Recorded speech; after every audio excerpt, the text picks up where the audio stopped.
So welcome back to the channel, hope you're doing well, and today I'm joined by the lovely Sarah Carter, who has also recently joined the Mind School channel. So how are you today, Sarah? I'm very well, thank you. Enjoying the sun down here in Devon. It is extremely hot, so making the most of that whilst it lasts. I was going to attempt to do a really bad Devonshire accent, but to be honest, I've no clue what that is, so I'm just simply not going to embarrass myself. Let's move on, shall we? So what we're going to talk about today is we're going to take a look at the subject of empathy. Is empathy a good thing? Well, it kind of is, but it can also be a bit of a curse. So we want to take a little bit of a look at the good, the bad, and the ugly of empathy. So before we kick off, if you're new to the channel, if you could subscribe, that would be fantastic. Also, if you want to be notified whenever we upload a video, if you could hit that notification bell, that would be absolutely amazing. So I think a good place to start, Sarah, would just be to take a look at what do we actually mean by empathy. So in your opinion, what is empathy all about? So for me, empathy is showing a willingness that you understand a person and that you're wanting to connect with them in some way. I mean, for me, empathy is mainly about establishing connection and seeking understanding. So if somebody's talking to you about a problem or about anything really, it's sort of offering them your full presence with the motivation and design to actually connect. That's how I would define empathy. That's a really good definition, actually. I think for me, it's very much about taking that imaginary leap inside our psychology and seeing things from another person's perspective, really seeing through their eyes, connecting with the way that they're thinking, what's going on with them, their intentions. And I think there's a lot of benefits to that because it does allow us to gauge a person's intentions. It allows us to understand where they're coming from, appreciate their worldview. And also allows us to feel their feelings as well. I think a lot of empathy is linked to being human, isn't it? Because if you have someone who lacks empathy, they're almost like seen as a robot, where they don't feel what another person feels whatsoever, and they're just very cold and calculating. It's funny, because we really do see a range of empathy across the spectrum, don't we? Some people are incredibly empathic, almost like bordering on psychic, where they can literally gauge your intentions without you even realising it. Whereas other people maybe a little bit sort of mildly sociopathic and they just can't quite get it. And I think there's like a range of benefits and also negatives from being just a little bit too empathic as well. So just so that we don't do kind of ramble off, because when we chat we do have a tendency to ramble, don't we, Sarah? So I thought it'd be a good idea if we take a look at the good, the bad and the ugly of empathy. So let's leave the ugly for the end. A good way to finish. I don't know why we would leave that to the end. We'll put a positive spin on it after we talk about the ugly. But I guess a good place to start would be to take a look at the good and the bad. So what do you think are the benefits and the disadvantages of being empathic? Well, I feel like I'm kind of well positioned to talk about it because I would consider myself to be a very empathic person. So I think the good things is it opens up a range of feelings and emotions that you were talking about, to not only sort of step into another person's world and see things from their perspective, but to actually expand your own. I think with empathy, when a conversation's happening, with that drive to want to connect, there's kind of like almost in nanoseconds all these sort of questions that you're self-reflecting on as the listener, sort of does this relate to any experience that I've had? What's the closest thing that I've felt to this, so that I can offer something back? I think one of the natural things that comes out of being empathic is the ability to help somebody, and not in fixer mode with like a list of here's what you need to do and falling into like an advice line, but just more helping somebody by allowing them to really be heard. And so for me, to be empathic, empathy is like an opener, where and it allows for exploration. And I think that's a fantastic thing. I think it's a really good thing. I think it's really, really needed. And I think it is a natural state. I do think a lot of people do naturally do this. And sometimes it's a bit of an invisible gift because you're not so aware that you're empathic yourself, but other people recognize it in you. And a key one to that will be, you're sat on a bus or something like that, and before you know it, Joe Bloggs sat next to you has told you their entire life story, and they're like, oh, I just feel so relaxed with you, this feels so familiar, I'm just like, I don't know why I'm telling you this, but I am anyway. And I think there'll be lots of people listening who resonate with that, and you kind of walk away kind of going, I don't even know what it is I did or said, but that person felt comfortable talking to me. And so empathy is about finding the familiar. You're constantly looking for ground that you feel similar to somebody, and I think that gives us a permission to relax and be ourselves. So that to me is definitely a winner for empathy. It's really interesting, I was the thought that was going through my mind there was that happens to you too, when you're just talking to a random stranger, and then before you know it, they've told you their life story and all of the problems, and it's a weird experience, that, isn't it? But I do think you're right. I think all of that begins because you're so empathic. You really do understand where someone is coming from, and you get a sense of their feelings as well. So that's the good. What do you reckon in terms of the bad? Because empathy is great, there's no doubt about it, but I think it can also be a bit of a curse as well. So what are some of the bad things about being too empathic? I think where it slips into being a bad thing is when you lack some kind of clarity and self-awareness as to what's going on. Like, this was definitely a journey for me personally. So from quite young years, lots of people opening up and speaking, and I started to blur my own identity. I would come away feeling quite shit sometimes and not knowing why, or not quite being able to discern what was my stuff, what was the other person's stuff. So in terms of the bad, I think there's three distinct areas. I think it is over identifying with other people, and I think that comes from having loose or little to no boundaries, and like I say, that blurring of your own identity, not being able to discern what are your own feelings and your own stuff, because you've kind of merged so much with the other person's experience and story that you've probably stepped into it just a little bit too far. And in and of itself, that's no bad thing if you've got the right tools and techniques and know how to bring yourself back into your own world. But I think quite often, and especially with highly sensitive people who feel the world and experience the world really acutely, that ability or knowing how to either not step in too far in the first place, or how to safely come back out of it, is definitely where we see the flip side, and then that can lead to quite a few problems, actually. Yeah. It's funny, just as you were saying that, I've got this vision in my mind about couples, when people are together for quite a long period of time, whether it's husband and wife, wife and wife, or whatever, then, there's a tendency for them to almost kind of meld together and become the same person. I always find that a little bit strange and a little bit weird, but I guess that's pretty much what you're describing there. I guess if you really are empathic with someone else, your world starts to meld with theirs. So yeah, it can be a good thing, but it could potentially also be quite dangerous if you're doing that with the wrong person. Yeah, and I think sorry.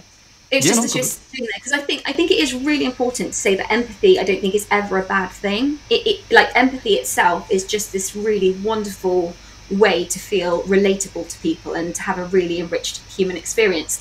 But I think it's more about this being very highly sensitive and not knowing how to create safe boundaries, and I think it's really actually more linked with self-awareness. So it has a tendency to become bad when there's a lack of self-awareness. And I think for people who find themselves naturally empathic and having those kind of experiences, possibly more than other types of people and personality, it's really important to know yourself and what you're about, just to avoid that happening, really. Sorry, I didn't mean to interrupt. It was just an important point, I think. I think it was well worth sharing. I'm glad you did interrupt. It was really interesting. No, I think it's true. Empathy itself isn't necessarily inherently bad.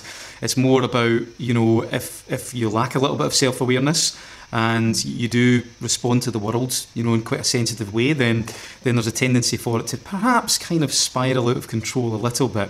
I think for me, if I was to give a one good and one bad, I think the good for me is definitely social intelligence. I think we're both similar in the respects that we are both pretty empathic people.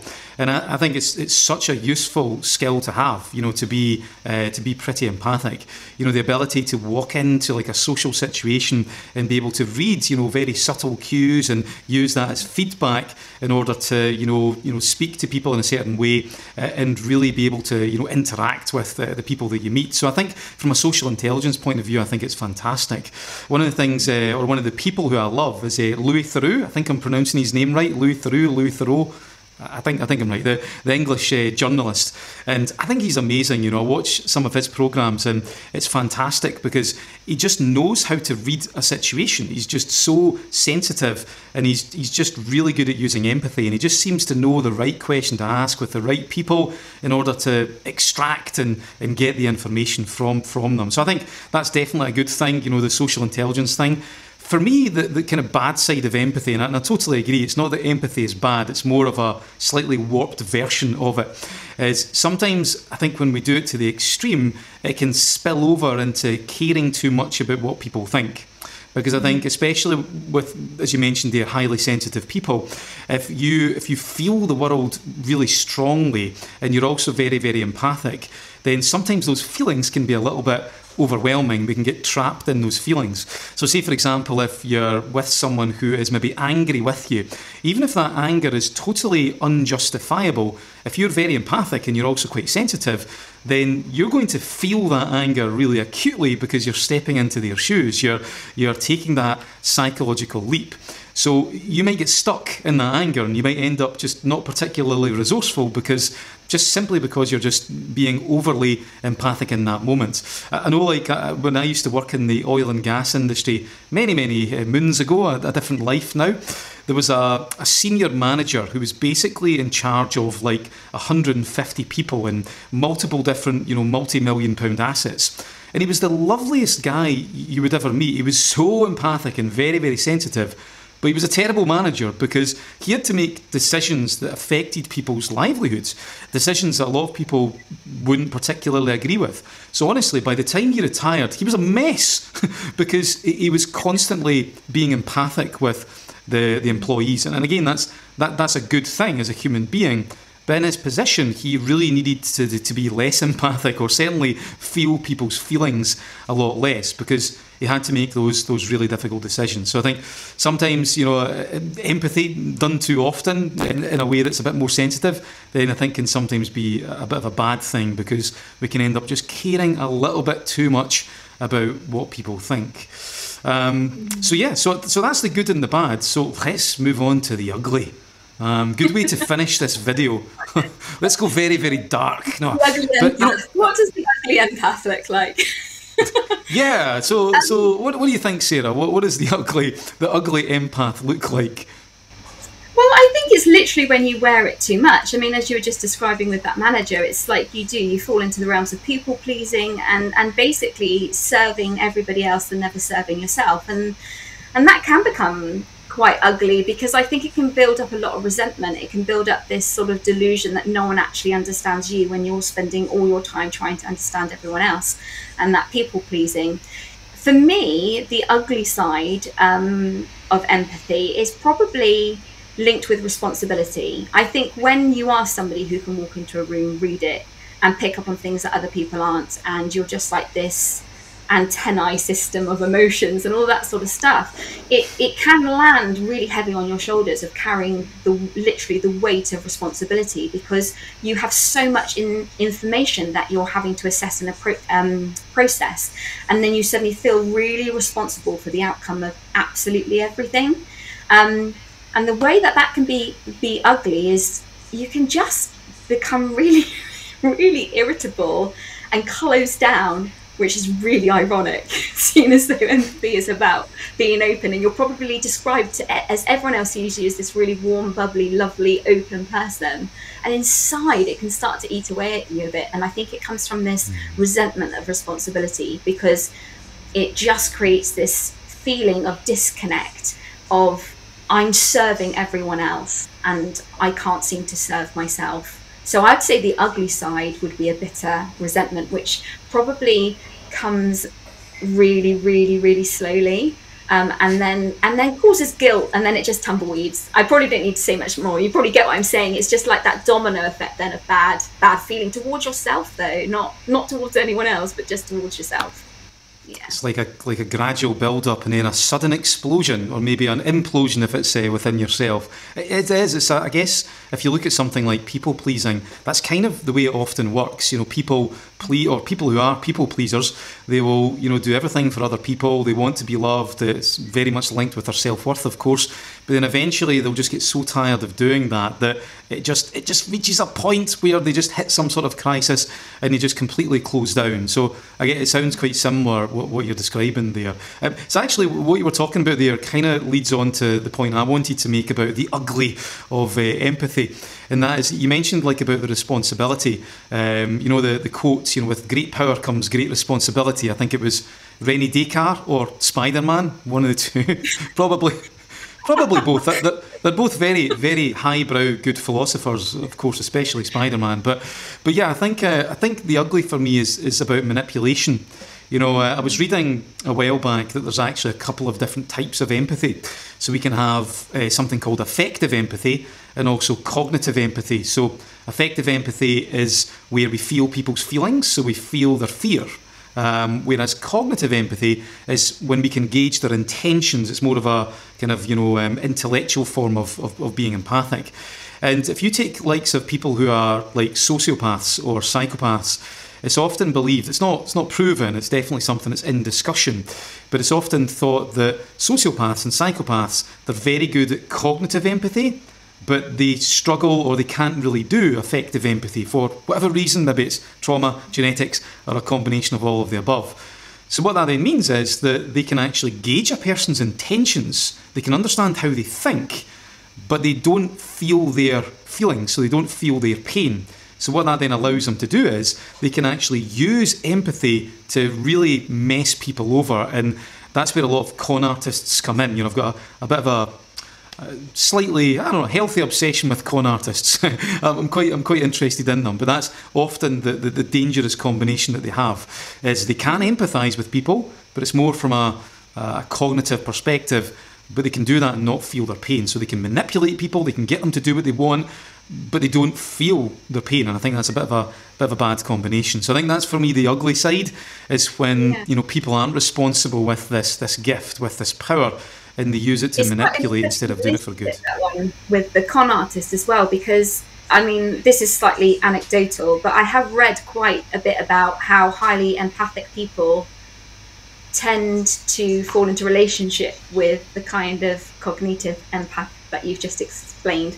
And I'm not sure what all the psychology behind that dynamic would be, but I would imagine it probably falls into one side being manipulative and seeing somebody vulnerable, and then the other side wanting to help and resolve. And when those two energies come together, whether that's a conscious thing or not, I'm not too sure. But so it's quite interesting that you mentioned that, because there's usually a link between the two.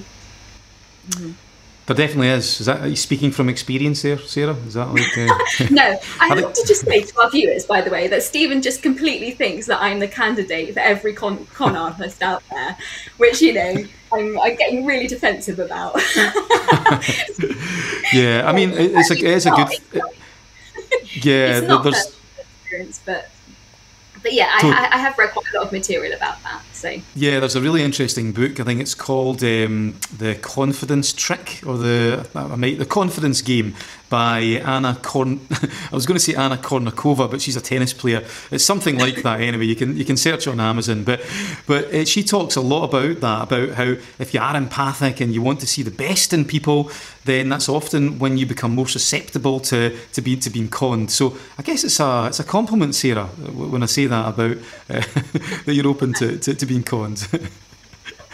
So anyway, we shall bring this video to a close. Hopefully you enjoyed this really, really fascinating subject. If you've got any comments, any questions, or if you agree or disagree with any of the things that we've said, then if you want to put them in the comments below, we'd love to hear what you think. So that's all from me. Thank you for joining us on the channel, Sarah, and we'll see you all later on.